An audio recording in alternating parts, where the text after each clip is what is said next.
Everyone, नमस्कार दोस्तों। True IAS and PCS में आप सभी का स्वागत है। इस लेक्चर में हम लोग बात करते हैं सिटाडेल के बारे में। सिटाडेल क्या था? एक कम एरिया वाली जगह थी। उसका एरिया काफ़ी कम था, लेकिन यहाँ पर बिल्डिंग की हाइट काफ़ी ज़्यादा थी। ठीक है, यही था ना। और दूसरा क्या था? सिटाडेल के अपोजिट में उसको क्या बोला जाता है? लोअर टाउन, जिसका एरिया काफ़ी बड़ा था, लेकिन यहाँ पर बिल्डिंग्स की जो हाइट थी वो उतनी नहीं थी जितनी सिटाडेल में हो। तो it is on the Citadel जहाँ पर हमें कुछ स्ट्रक्चर्स के ऐसे एविडेंसेस मिलते हैं जिनको हम ऐसा मान सकते हैं that probably they were use for special public purposes. Special public purposes, अब वो क्या है? वो एक वेयर हाउस हो सकता है। वेयर हाउस क्या होता है? वैसे हम लोग क्या रखते हैं वेयर हाउस में? वेयर हाउस क्या होता है?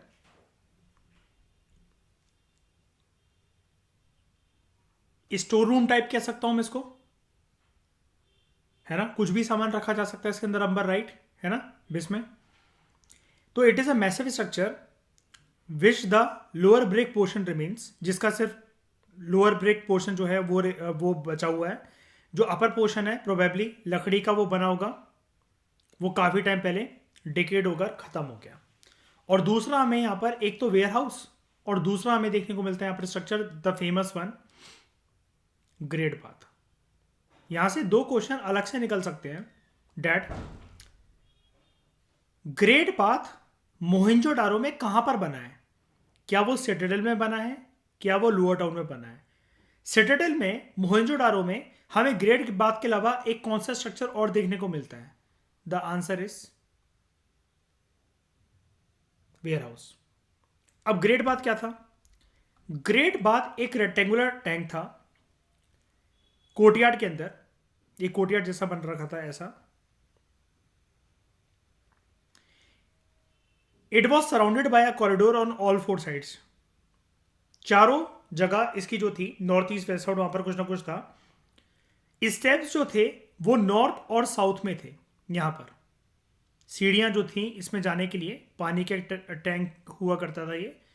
सीढ़ियां जो थी वो नॉर्थ और साउथ में ही थी सिर्फ। ठीक है, अब यहां से पानी रिसे ना, पानी टपके ना, पानी जमीन के अंदर ना चला जाए, तो उसको वाटर टाइट बनाया गया था, जैसा कि स्विमिंग पूल को बनाया जाता है।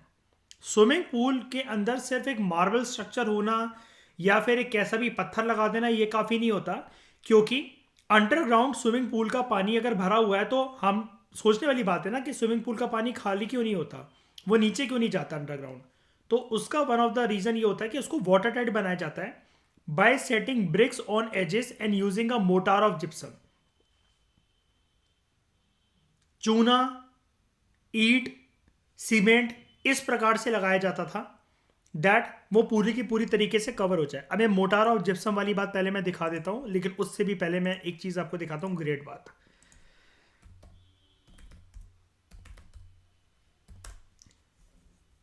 ये ग्रेट बात का स्ट्रक्चर मोहनजोदारो में आपको राइडर बोल रहा है कि ये सिटाडेल में मिलेगा, ना कि लोअर टाउन के अंदर। ये देखो, अब यहां से देख रहे हो ये जो स्टेप्स हैं, थोड़ा सा वाइड फोटो दिखाता हूं इसकी। चारों साइड इसके कॉरिडोर्स हैं, ये और ये स्टेप्स। जो सीढ़ियाँ यहाँ पर देखो, एक नॉर्थ साइड, एक साउथ साइड, ये चारों तरफ ऐसा माना जाता है कि इस साइड ये जो आपको दिख रहा है ना, ये बाथरूम हुआ करते थे यहाँ पर। कि लोग पहले अगर घरों से आ रहे हैं, सबसे पहले वो यहाँ पर नहाएंगे, उसके बाद इस पवित्र जल के अंदर स्नान करेंगे। इसको स्पेशल रिचुअल बाथिंग पर्पज से एक स्ट्रक्चर माना जाता था। आई रिपीट, स्पेशल ओकेशंस पर नहाने की जो प्रक्रिया होती है, जैसे बड़े सारे मंदिरों में होती है, साउथ के टेम्पल्स में होती है, कि जब पूरा पूजा अर्चना ये सब कर लेते हो, उसके बाद आप मंदिर के बाहर जाने से पहले आप धोती या किसी सूती कपड़े में या सूती साड़ी में, फॉर लेडीज, वो स्नान करती हैं पवित्रता के लिए। ठीक है, यह स्पेशल रिचुअल पर्पस के लिए। तो ग्रेट बात को भी कुछ ऐसी स्ट्रक्चर माना जाता है। इन चारों जगहों पर रूम नंबर 1 2 3 4, इस साइड भी रूम नंबर 1 2 3 4, और यहाँ पर भी 1 2 3 4, 3 साइडेड या 4 साइडेड, ऐसा ये डिबेटेबल है थोड़ा सा, मान लो अभी के लिए कि 4 साइडेड जो रूम्स थे कमरे, उसमें पहले जो जो घर से आते चले जा रहे हैं, जैसे स्विमिंग पूल में क्या होता है, स्विमिंग पूल गंदा ना हो तो सबसे पहले बोला जाता है कि आप बाथरूम में जाकर उसके पानी से नहाकर आओ, या फिर स्विमिंग पूल में जाने के बाद भी जब हम घर जा रहे होते हैं तो उसका जो क्लोरीन वाला पानी होता है उसके बाद हम अलग से बाथरूम में नहाते हैं, ठीक है, ताकि वो हमारी बॉडी पर अलग अलग तरह के रैशेस या फिर कोई फंगल इन्फेक्शन वगैरह ना हो, ठीक है। सिमिलरली ये ऐसे रूम्स थे कि घर से कोई आ रहा है, सबसे पहले वो यहाँ पर नहाएगा, अंदर कुएं थे, ठीक है, और उसके बाद वो इस स्पेशल पानी में जो है स्पेशल रिचुअल पर्पस के लिए यहाँ पर जाकर उतरेगा, ठीक है। अब यहाँ पर जो पानी भरता था ये रिश्ता क्यों नहीं था, अंडरग्राउंड क्यों नहीं चला जाता था, तो उसने हमें शब्द बोला जिप्सम मोटार।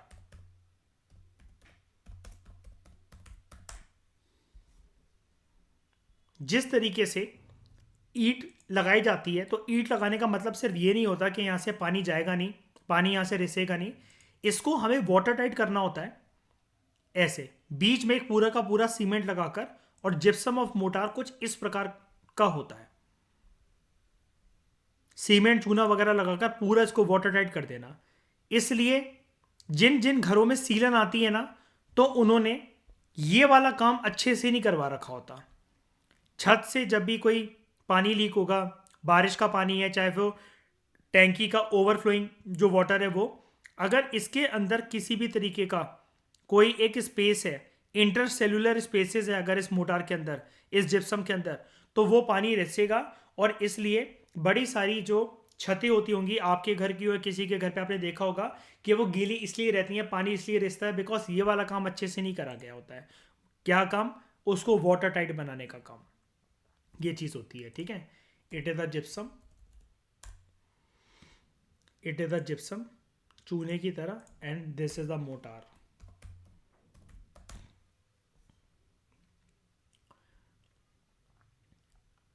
जो हम ऐसा सीमेंट पे पानी के साथ कर करके वो बनाते हैं। आप अंबर एक चीज़ देखी होगी ना आपने, कंस्ट्रक्शन साइट पे वो लोग एक छोटा सा एक काइंड ऑफ पूल टाइप बना लेते हैं जिसमें वो उठा उठा के सीमेंट को डालते जाते हैं।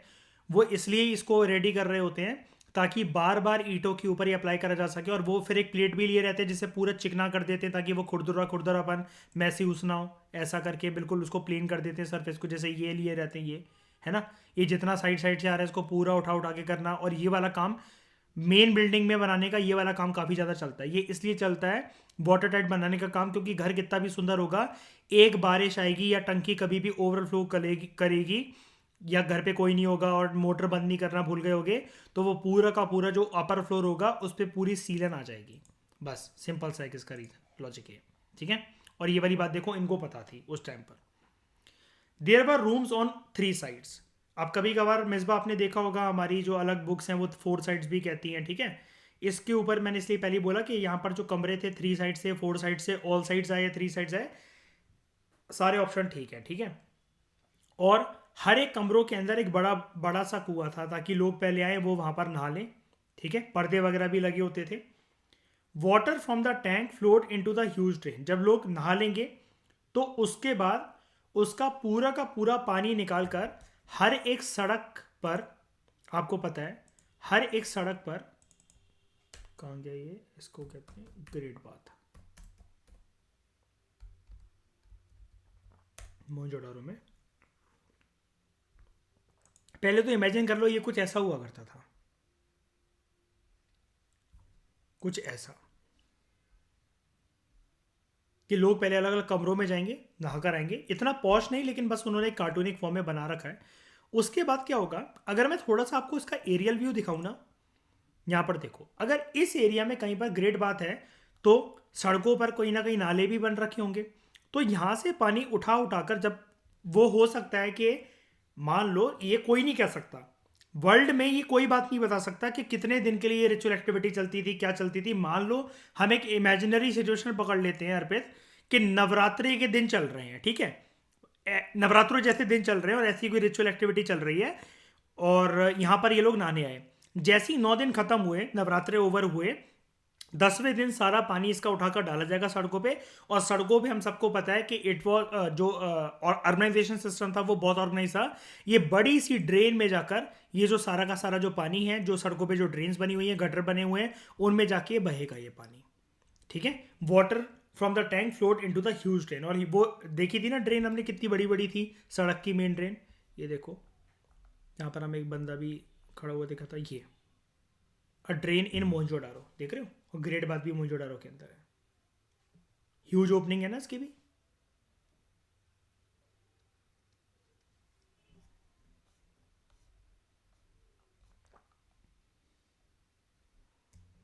ठीक है, across the lane to the north, यहाँ पर एक छोटी सी बिल्डिंग थी जहाँ पर 8 बाथरूम हमें मिले हैं, 4 on each side of the corridor, यानी कि 1 2 3 4, 1 2 3 4, जैसा कि मैंने आपको यहाँ पर दिखाया। कहाँ गई वो photo?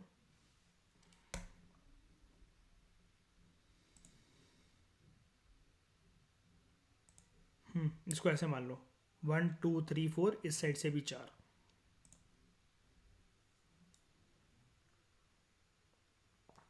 With drains from each bathroom connected to the drain that run across the corridor, यानी कि ऐसे ऐसे नाले थे, जैसे मतलब मान लो कि बाथरूम ये है ना, इसके पीछे एक ऐसे करके एक होल बनाए जाते थे, जैसे घरों में थे।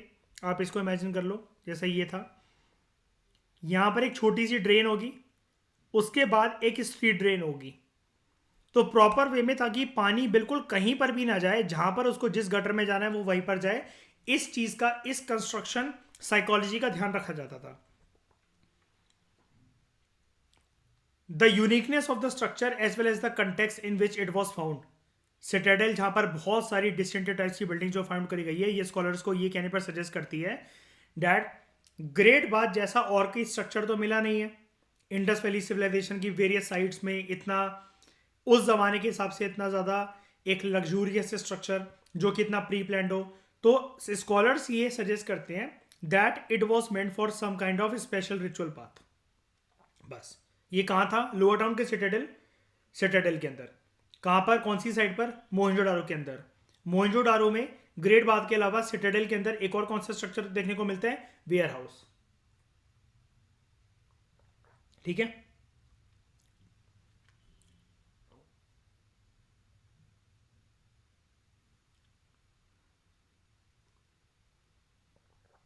ये रहा वेयर हाउस, एक प्रकार का गोडाउन।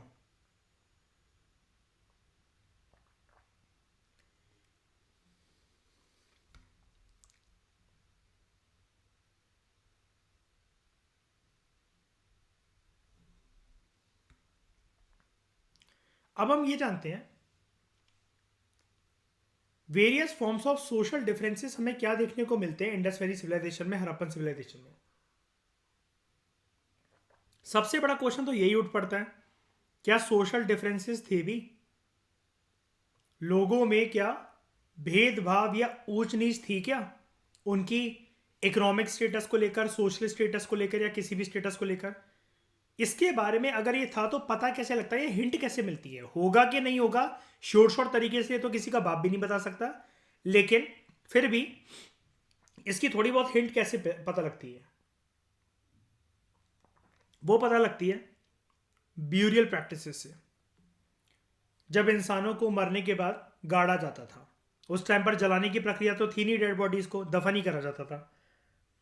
आर्कियोलॉजिस्ट बड़ी सारी, जो इतिहासकार हैं वो बड़ी सारी स्ट्रेटजीज को यूज करते हैं ये फाइंड आउट करने के लिए कि क्या हड़प्पन लोगों में सोशल या फिर इकोनॉमिक डिफरेंसेस किसी न किसी प्रकार के देखने को मिलते थे क्या उस जमाने में।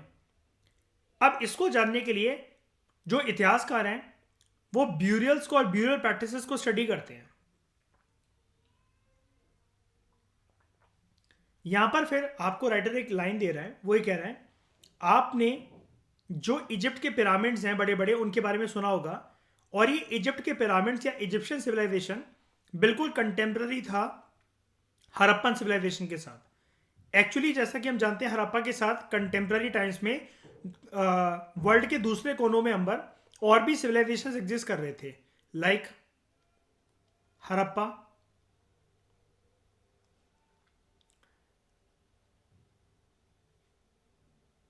मेसोपोटामिया,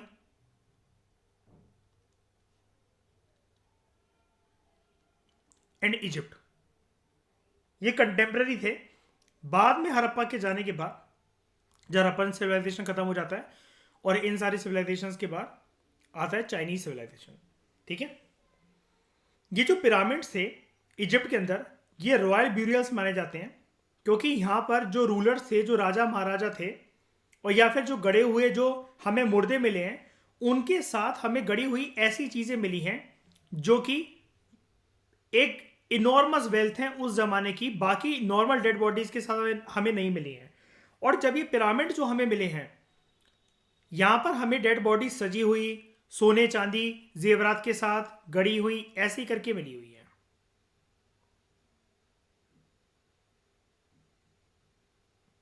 और इतने बड़े से स्ट्रक्चर के अंदर, एक बक्से के अंदर पूरी की पूरी तरीके से डेड बॉडी वो गड़ी हुई है।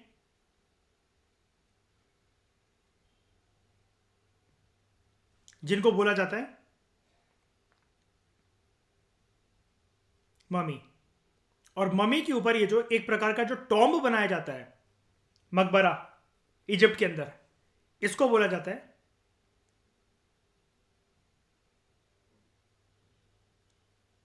पिरामिड। इसलिए कई सारे स्पिरिचुअल एक्सपर्ट्स का यह भी बोलना है कि पिरामिड्स के नीचे बैठकर कभी भी मेडिटेशन नहीं करनी चाहिए।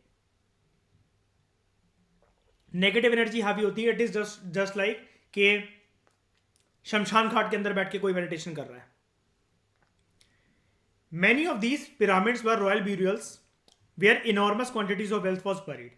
और यहां पर जो राजा होते थे, हड़प्पा में राजा का कंसेप्ट होता था कि नहीं होता था, ये तो कोई नहीं बता सकता। इजिप्ट में जो राजा होते थे, yes there was a concept of raja. हर किसी बॉडी को ऐसी पिरामिड के नीचे पिरामिड के नीचे नहीं दफन करा गया है, या उसकी बॉडी के ऊपर पिरामिड नहीं बनाया गया है। इनको हम लोग बोलते थे, इन राजाओं को, इजिप्ट के अंदर फेरोस लिख देता हूं मैं।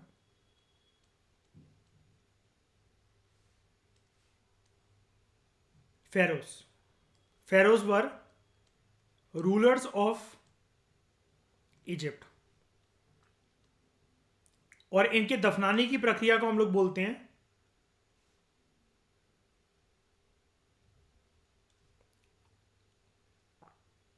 ममीफिकेशन।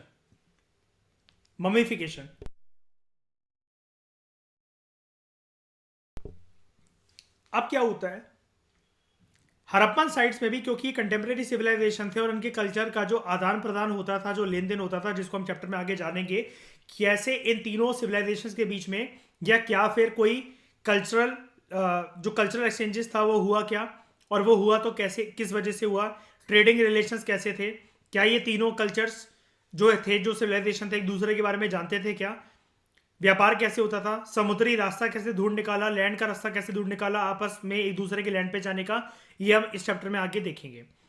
जो ब्यूरियल्स हमें हड़प्पन साइट्स पर मिले हैं, यहां पर डेड बॉडीज को गड्ढा खोदकर गाड़ा गया है।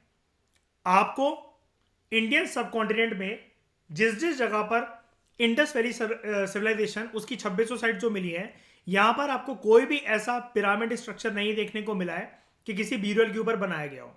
यानी कि डेड बॉडी को जलाया ना जाए, उस जमाने के अंदर गाड़ा जाए, ये प्रक्रिया तो चलती थी बिल्कुल इजिप्ट के साथ कदम से कदम मिलाकर। मेसोपोटामिया में भी कुछ ऐसे ही हाल था, लेकिन इजिप्ट के अंदर जो डेड बॉडी के ऊपर, जो उसके टॉम के ऊपर एक जो उसकी डेड बॉडी के ऊपर एक बहुत विशाल आकार का एक जो टॉम बनाया गया, जिसको वहां पर पिरामिड नाम दिया गया, ऐसा किसी प्रकार का टॉम किसी भी डेड बॉडी के ऊपर नहीं बनाया गया इंडस वैली सिविलाइजेशन की साइड में। वो अलग बात है। यस, यहां पर जो डेड बॉडीज थे, उनके साथ भी कोई ना कोई लग्जूरियस आइटम्स जो थे उनके साथ गड़े हुए मिले हैं। अब यहां पर कुछ कुछ हमें डिफरेंसेस देखने को मिलते हैं। हम तो यहां पर इंडिया स्पेसिफिक बात कर रहे हैं ना, कि सोशल डिफरेंसेस को हमें पता लगाना है। क्या समाज की स्थिति को लेकर लोगों में ऊंच नीच थी क्या? तो यहां पर हम कह सकते हैं यस थी। जैसा कि इजिप्ट में सिर्फ रूलर्स की बॉडीज के ऊपर ही पिरामिड स्ट्रक्चर बनाया गया, सिमिलर प्रकार से इंडिया में हर एक डेड बॉडी को सिमिलर तरीके से नहीं गाड़ा जाता था। जिस तरीके से उनको गाड़ा जाता था, जिस तरीके से दफनाया गया, तो ब्यूरल पिट के अंदर भी कुछ डिफरेंसेस हमें देखने को मिले हैं। ठीक है, जहां पर कभी कभार हमें प्रॉपर तरीके से एक लाइनिंग देखने को मिली है कि ईंटों से प्रॉपर तरीके से लाइनिंग बनाई गई है, एक डेफिनेट डायरेक्शन के अंदर गाड़ा गया है। हर एक डेड बॉडी के साथ जो जो चीजें, कुछ सोने जेवर वेसल, उनके गाय भैंस भेड़ बकरियां जो गाड़े गए हैं, सारी डेड बॉडी के साथ हमें ये नहीं मिली है। ठीक है, तो ये इंडिकेट करते हैं yes there could be some amount of social differences, लेकिन हिस्टोरियंस ये भी कहते हैं that we are not sure about this. हम कह सकते हैं कि ऐसा हो सकता था, 100% गारंटी के साथ कोई नहीं कह सकता ये। ठीक है, अब कुछ कुछ जो ग्रेव्स हैं, जो जहां पर डेड बॉडीज गड़ी मिली हैं, उनके साथ, उनकी डेड बॉडीज के साथ कुछ कुछ पॉटरीज रखी हुई हैं, कोई ज्वेलरीज वगैरह ऑर्नामेंट्स रखे हुए हैं। पर्टिकुलरली वो इस चीज में मानते थे, इससे एक बिलीफ हम कह सकते हैं कि पक्का हड़प्पन से इस चीज में जरूर बिलीव करते थे दैट देयर वॉज लाइफ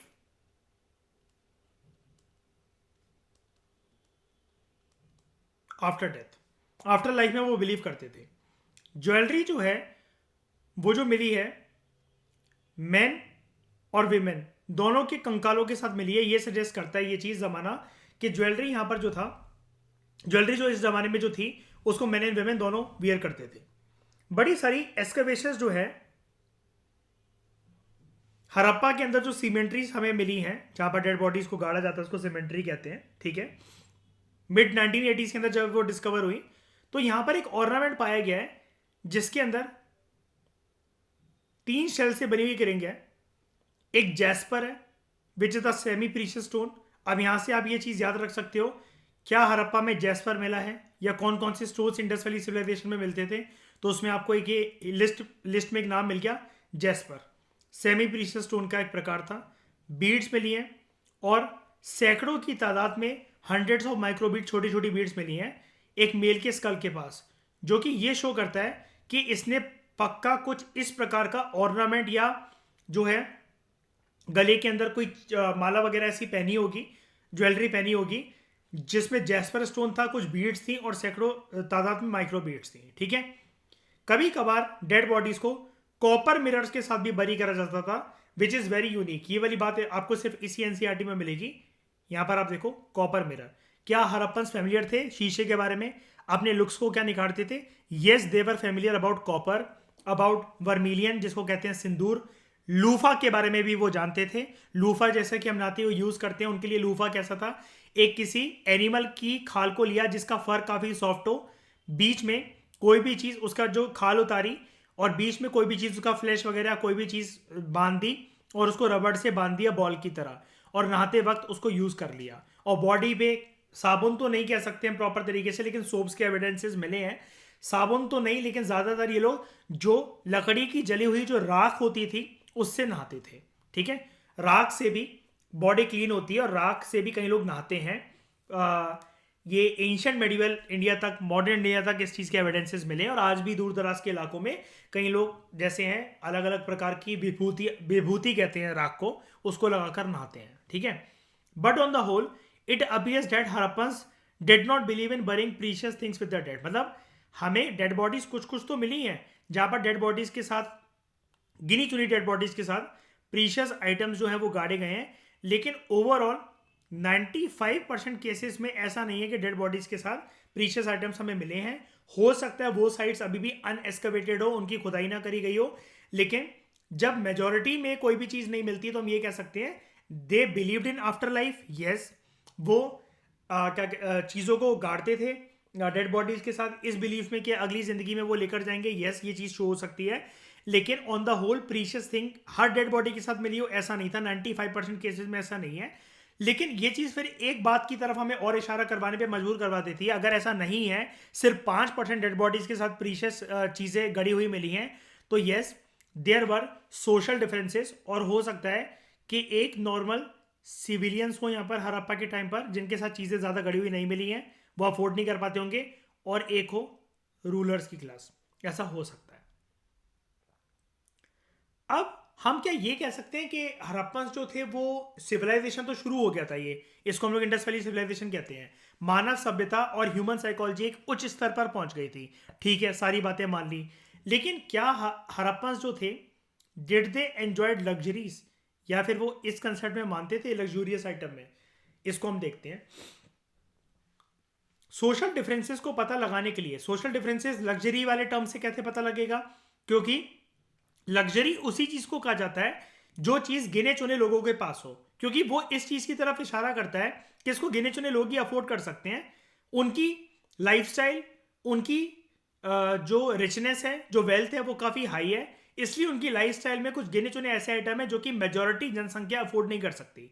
तो हम लग्जरीज की तरफ एक बारी निगाह मारते हैं। आर्कियोलॉजिस्ट ने, हिस्टोरियंस ने बड़े सारे आर्टिफैक्ट्स को भी स्टडी करा। आर्कियोलॉजिस्ट ने इनको क्लासिफाई करा कि आर्टिफैक्ट्स जो हड़प्पन जो यूज करते थे, इंडस वैली सिविलाइजेशन के जो लोग यूज करते थे, एक तो जिसकी यूटिलिटी थी उनकी जिंदगी में, जिसको वो यूटिलाइज करना चाहते थे, रोजमर्रा के जीवन में यूज होता था। खाना बनाना है, लोग हंटिंग पे निकले हुए हैं या घूमने निकले हुए हैं। अब हंटिंग गैदरिंग सोसाइटी अभी भी थी, ऐसा नहीं था कि पूरी तरीके से मिट गई थी वो अलग बात है, सेटल्ड हो गए थे, लेकिन कुछ ना कुछ मान लो कि हंटिंग पे गए हुए हैं या कि गुफा के बाहर कोई जानवर आ गया उसको मारने में वो बिजी हैं। तब तक अगर बैक ऑफ द आपके जहाँ पर भी जो सेटलमेंट है वहाँ पर कुछ खाना बन रखा है, तो उसको स्टोर तो रखना पड़ेगा ना, कि सुबह वो हंटिंग पे निकले हुए हैं, शाम को वो जो मर्द हैं घर के या जितने भी लोग निकले हुए हैं वो वापस आएंगे।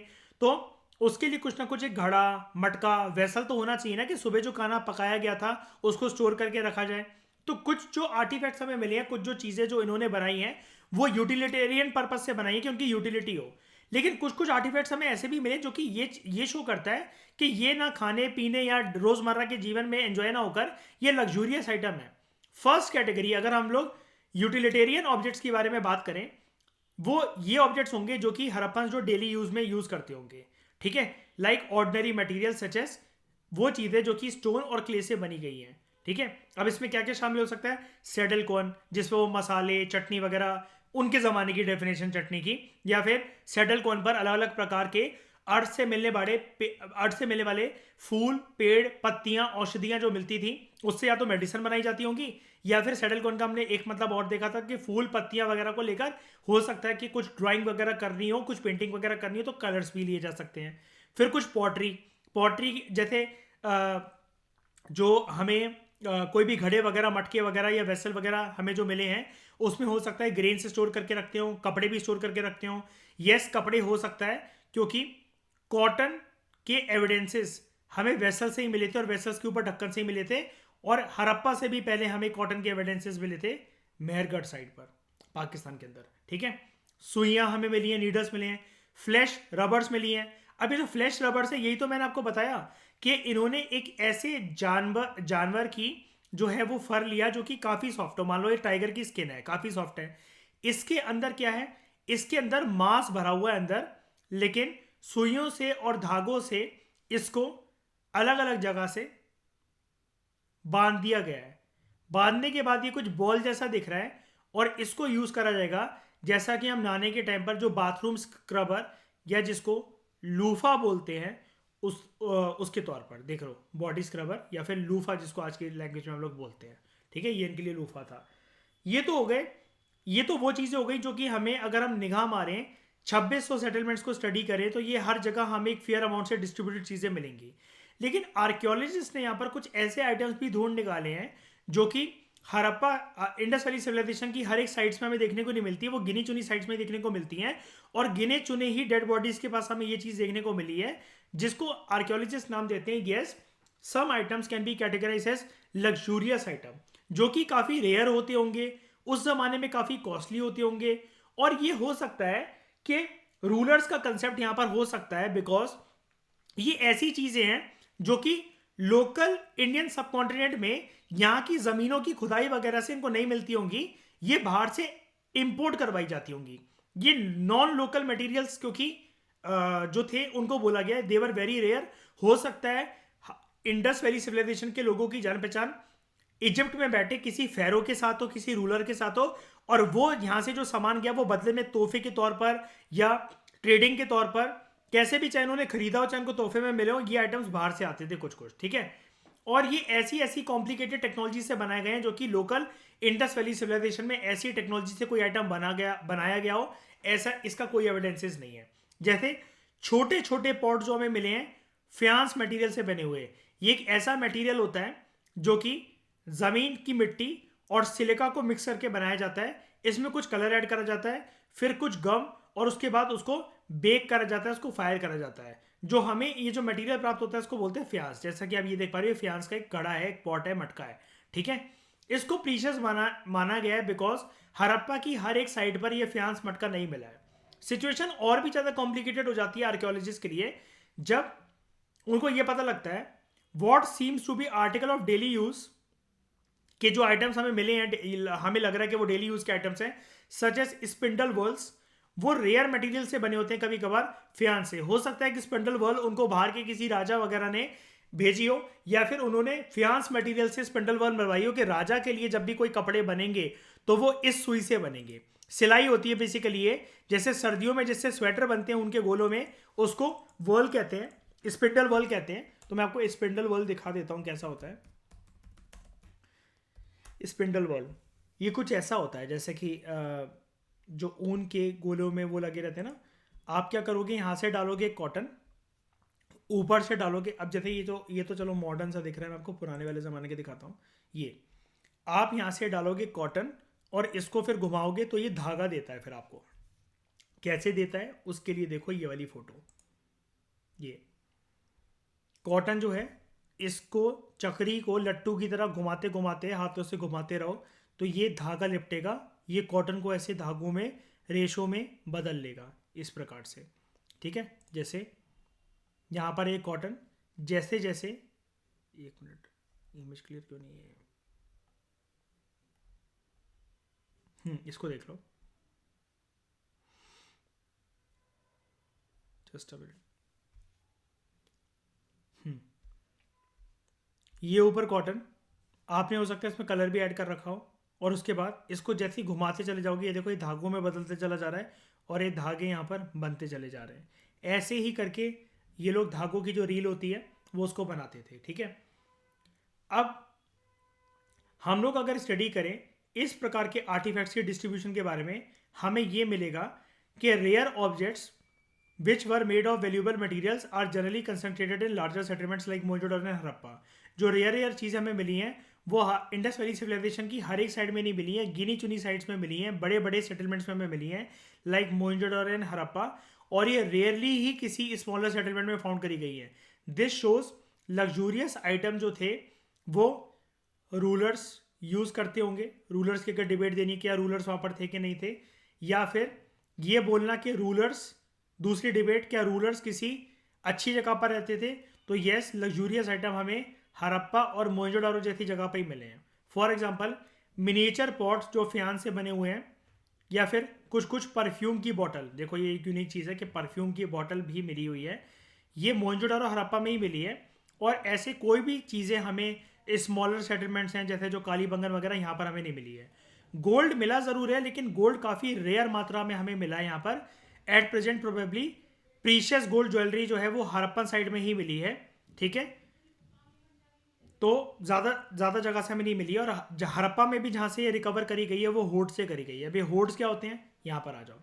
होड्स एक ऐसे ऑब्जेक्ट होते हैं which are kept carefully by people, एक कंटेनर के अंदर लाइक पॉट्स। क्योंकि हो सकता है जैसे होड्स क्या है, आपकी मम्मी के लिए आपकी अलमारी, उनकी अलमारी या तिजोरी है वो, क्योंकि ज्वेलरी वगैरह वो स्टोर करके वहीं पर रखती है और उसको चाबी से लॉक कर देती है, जब कोई फंक्शन वगैरह या कुछ भी होगा तब वो पहनकर निकलती है, ठीक है। Hordes can be a jewellery और मेटल ऑब्जेक्ट जिसको सेव करा जाता था for reuse by metal workers. अगर ओरिजिनल ओनर्स इसको रिट्रीव ना कर पाए तो ये वहीं रह जाते थे जहां पर ये पड़े हुए हैं। कहने का मतलब क्या है, मान लो जब ये हड़प्पन सिविलाइजेशन उसकी साइट जो है वो लुप्त हो गई, तो जिन मटकों में ये रह गए वो वहीं रह गए, क्योंकि वो लोग तो वहां से मान लो अगर flood invasion theory, flood theory को मान लें या आर्यन इन्वेजन थ्योरी को मान लें, हमें ये अगर मटकों के अंदर ये सोने जेवरात अगर मिले हैं तो ये चीज़ शो करता है कि उन्होंने रखे होंगे संभाल के, लेकिन जब उनका परिवार समाप्त हो गया तो ज़मीन के अंदर जहाँ पर उन्होंने गाड़ के रखा था इस मटके के अंदर, ये जो होर्डिंग कर रखी थी उन्होंने गोल्ड, सिल्वर, कॉपर या कोई भी ऐसे लग्जूरियस यूटेंसिल की, वो वहीं गड़े रह गए। लेकिन ये होड्स हमें हर एक जगह पर नहीं मिले, हर एक साइड पर नहीं मिले, हर एक सेटलमेंट के अंदर नहीं मिले हैं। ये चीज़ शो करता है क्योंकि यहाँ पर ये आइटम को हम लोग लग्जूरियस कह सकते हैं, और लग्जूरियस आइटम हर एक सेटलमेंट के अंदर नहीं मिली है, तो yes they can be concept of rulers. और ये चीज़ें भी हमें गिनी चुनी साइट पर मिली है, लाइक हड़प्पा एंड मोहनजोदारो, तो रूलर जो है वो हो सकता है यहाँ पर रहते हो। बस ये एक एविडेंस है जो हमें एक डिबेट पर ला देते हैं कि क्या रूलर बेस्ड सोसाइटी थी हड़प्पन सिविलाइजेशन। अब इसको टोटल तरीके से नो कहना और टोटल तरीके से येस कहना, ये तो हमारा आंसर नहीं हो सकता, लेकिन हम टोटल तरीके से डिनाई जरूर नहीं कर सकते हैं कि नहीं यहाँ पर कोई रूलर का कंसेप्ट नहीं होता होगा। अगर नहीं है तो फिर ये सोशल डिफरेंसेस की बड़ी सारी जो चीज़ें एक्सकवेशंस की ये हमें कैसे मिली, डेड बॉडीज गिनी चुनी ही क्यों मिली, जिसके साथ कॉपर मिरर वगैरह ये सब गोल्ड यूटेंसिल्स वगैरह फाउंड हुए हैं, जो फियांस के जो पॉट्स हैं ये हर जगह हमें क्यों नहीं मिले, ज़्यादा जो प्रीशियस चीज़ें हैं, रेयर चीज़ें हैं, वो हमें हड़प्पा और मोहनजोदारो में क्यों मिलती हैं। तो डेफिनेटली ये चीज़ ये शो करता है कि जब इनके बाहर के लोगों के साथ जब ट्रेड होती थी और इंपॉर्टेंट रूलर जब हड़प्पा और मोहनजोदारो जैसी लग्जूरियस सेटलमेंट्स के अंदर बैठते होंगे, तो वहीं पर इनके पास लग्जरीज आती होंगी जिसको ये संभाल संभाल के इनकी होर्डिंग करते होंगे। और क्योंकि इस प्रकार की चीज़ें हड़प्पा की 98% साइट्स में, हड़प्पा नहीं बोलना चाहिए सॉरी, इंडस वैली सिविलाइजेशन की 98% साइट्स में हमें इसके एक सिंगल अमाउंट के कोई भी ट्रेसेस देखने को नहीं मिले हैं। बताओ सही लगी एनालिसिस, समझ में आया बहुत कुछ? अंबर ठीक है, जल्दी बताओ। तो इस डिस्कशन में 200 फिलहाल लेते हैं। Thank you very much for discussion.